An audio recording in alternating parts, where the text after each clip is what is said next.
Hello, my name is Stephanie White, and I'm here to discuss with you all this incredible experience I had 3 years ago. This experience was extraordinary, and it was nothing I sought for. I wasn't looking for it. I've been meditating all my life since I was 18 years old. I'm now 45 years old. So meditation isn't a new thing, but that nagging sensation was outside my own self. I just had this urgency to lay down and meditate, just quiet my mind and go within. So after 3 days, I decided, okay, let's go. Let's get into this. So I proceeded to lay down, did all my normal calming techniques and going within. And for some reason, this time it was a lot quicker for me to just fall into that deep theta state. And as I'm going deeper and deeper into this theta state, I feel this overwhelming sensation all over my being from head to toe of this euphoric, filled with light sensation. And as I'm being filled up with this incredible light, I'm going deeper and deeper into this meditation. So as it flushes over me and just completely envelops me with this beautiful feeling, I saw this pinprick of light in my third eye. This light was such a pinprick that all I could see was this shimmering point. And as this shimmering point came closer and closer, I noticed within that pinprick, and as it blew up or expanded more, I started noticing these very thick hairs. Nothing like I would have assumed or imagined I'd see. But as the picture got clearer and clearer, and as it expanded more and more, I noticed that there were hair everywhere, and it was multifaceted, shimmering hair that about 3 inches long. And as it comes closer and closer, I kind of pulled myself backwards so I could see the bigger picture. And as I pulled myself back, and we kind of met in the middle, I noticed there was this huge, hairy thing, a humanoid, hairy being. And this being was just incredibly huge. And I only saw from the chest up. And I noticed his eyes at first. And it's hard to explain the eyes because they shimmered from like this amber looking, hazily gorgeous, multifaceted color. It's hard to express or explain. And I noticed that he had Native American features, a longer forehead, obviously a bigger head, and the hair just kind of flowed over on a far back forehead line. And then it came down and almost underneath the chin, and just a few hairs along the top lip right here. And this being was just glowing. And mind you, I'm still feeling this euphoric sensation, unlike anything I've ever felt before. And as I'm looking at this being, I've mind to mind said, "Well, who are you? What are you doing here? Are you a Bigfoot? Are you a Sasquatch?" And this being gently looked back at me and kind of gave me a grin and said, "We are the ancient ones. My name is Miniev." And I'm still floored because I wasn't expecting this. And I said, "Miniev, well, are you from the light? Are you for the highest good?" And he said, "Yes, that's why we're here." He proceeded to tell me why he was here speaking with me and how important what this message was for humanity. He said, "We're at a time right now that consciousness, as a collective consciousness, it has risen, and frequency. And as it rises, more and more and more people are waking up and remembering why they're truly here. He had said that they were Mother Earth's grid. Um, they work on their ley lines, and as they intersect and they come to a cross, um, there's energetic portals along all these ley lines, and as they intersect, that there are on other beings, interdimensional beings that come through these portals, and that the ancient ones are here to make sure nothing goes haywire. There's a lot of going in and out with all these different other beings. And he said that, the higher governments know how this works and they understand that their portals are bringing in other interdimensional beings and that they're very aware of this. He said his people were, I would say, the majority of his people were gathered up and were being controlled by this other power, the higher power above the government. And this happened so many years ago, years, hundreds and hundreds of years ago. And then it's really ramped up this last 100 years as well. And that a lot of his people were taken and they were being genetically modified and abused and used as laborers around the world and even galactically. And these beings, for lack of a better word, were abusing these ancient ones and using them for their innate abilities. They were really just really cruel to these his people. And as far as I mean, he had even said that even on Mars, they were taken to Mars, and there are still beings there, and his clan, and that's horrendous things were being done to his people, along with the humanity as well. He said his people, his clan, were pre-human, and that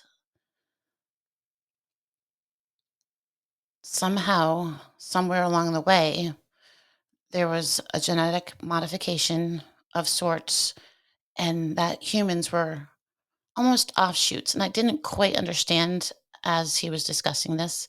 Mind you, as he's sharing this information, I'm seeing it non-linear, excuse me, non-linearly. So I'm seeing things, everything all at once, all that's happened all at once. So I'm seeing pictures. It's very difficult to describe because they're just zooming by and knowings come into my head. It's almost like a download of information or a remembrance of information. So I'm trying to keep this as straight as possible, even though it's quite difficult. The people that were taken off planet and on this planet that have been abused and just horrible things happen to them. There's offshoots of their how they were created. There are offshoots of each one of those clans that are not the same as their original clans. So as they've been modified and as they've interbred and as they've um, all the things you can think that would happen, these people started looking less and less like each other. The ancient ones have not changed at all. The ones that were taken and modified and had interbreeding and all of these other crazy things, that's where the variety of the Bigfoot come from. And as the wholeness of what they truly are kind of breaks away, these Bigfoot, these ancient ones are losing their memory and their connection with the earth and how how they're supposed to be her gatekeepers, they're her warriors. They've forgotten their path. And then from there, the rogue ones start, going crazy and killing what they can and forgetting who they truly are. He said that's going to change. And as humanity and as consciousness rises, that they would be, it'll be a lot easier for them to reach out to their old galactic brothers and sisters. And that as a collective, we'll remember together. And as a collective, we'll remember what true reality is, and not this years and years of uh, a good term is hogwash that they've been force feeding us, and that the truth cannot be manipulated anymore. He is just, he's part of a clan, the original clan, and his job is to reach out to us and to people and to beings to bring in that remembrance again. And that is why he's here. There's a lot of other different things that he had talked about, and on a different time, I'll go into those at great detail. He said the next time he'd be calling me, he'd have more information for me, and that this information needs to be shared. About a week later, it happened again, but Miniev came and he had a partner with him, his partner, Garzel, and she stood behind him off to the side and kind of peeked over and then came back, and then peeked over, came back. And Miniev says she's here to just witness this interaction so she can see how it's done. She wants to be a part of waking people up. And I was just so curious about her, but she was so shy. I wish I had a better vision of what she looked like, but she did also have that Native American look, much more feminine, but just as beautiful as Miniev. Miniev talked about things that were going to be happening in my personal future. He had discussed that, I'll be getting called to move to a certain location and to follow that call. Might not be the location that you originally thought of going to, but it will be a location that you're supposed to be in. And I kind of laughed at it because my husband doesn't ever want to leave Florida. Well, Manya was right because this last April we moved to upstate South Carolina. 100 over 300 waterfalls in the area. It's just the most beautiful place in the world. Well, he was right. He also said there was going to be some battle, not a battle, but some concerning things that my husband and I have to uncover for us to be able to move forward. That it's very important for us to go through this next step. And even though it might look scary, it's important. That did happen, by the way. We're happier than we've ever been in our entire lives. He continued to talk about why this was so important to share this message and that it was my responsibility to share. And the more and more people that share, the better it will be as a collective. And how important it is for this to actually happen for just not us, not for them, but for Earth as she's a living, feeling being, and that she needs this healing that will come from us, that she does love us, but she's been hurt over and over and over and over, and it's her time to kind of level up, if that makes sense. And their job is to mind the portals and making sure that they keep those portals at a certain frequency, and it's important for them to police these so that they can deal with the not so good for humanity beings or interdimensional beings, even governmental made beings. He said, as this progresses, mind to mind speak will be happening more and more often, and that it's our innate abilities to mind speak. It's just we've kind of been dumbed down over the a long time, and that remembrance is happening, and we're waking up as a collective and as individually as well. He said the sightings will be more and more frequent, even though they've been there the entire time. Our ability to see them, because we've moved up to a different level of understanding, we can now see them. And that previously, and a lot of well, the ancient ones, but also the ones that aren't that direct line of the ancient ones, are the ones that have been manipulated and kind of tortured and forgotten who they really are.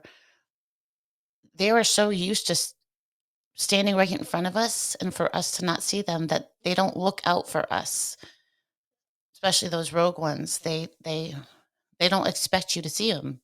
They've been in front of you the entire time, but you haven't been able to see them. And now that more and more people are seeing them, the 100 monkey effect comes into play, where and that in itself raises us up at a higher level, and that humanity was in a good momentum, and that good things were coming to us. A lot of hard things are going to fall. It's going to be difficulties. But as we move forward individually and then as a collective, the relationship between us and Mother Earth and the ancient ones, the Sasquatch, the Bigfoot, and other dimensional beings will be more of the normal, and that the old ways are falling away, and that this is our new, this will be the new experience for us. He said a lot of things were unlocking in our genetic codes and makeup and energetic bodies and physical bodies, that this was a good thing. And it's a good thing that we, as we wake up, that it changes the momentum in a more positive way. And as of 3 years ago, this is what he had said. There's so much more that was a part of these two meetings, that it's hard just to put out there. It's hard to give you that linear perspective. But as I meditate and as I share this, more and more information comes through, as it should with others as well.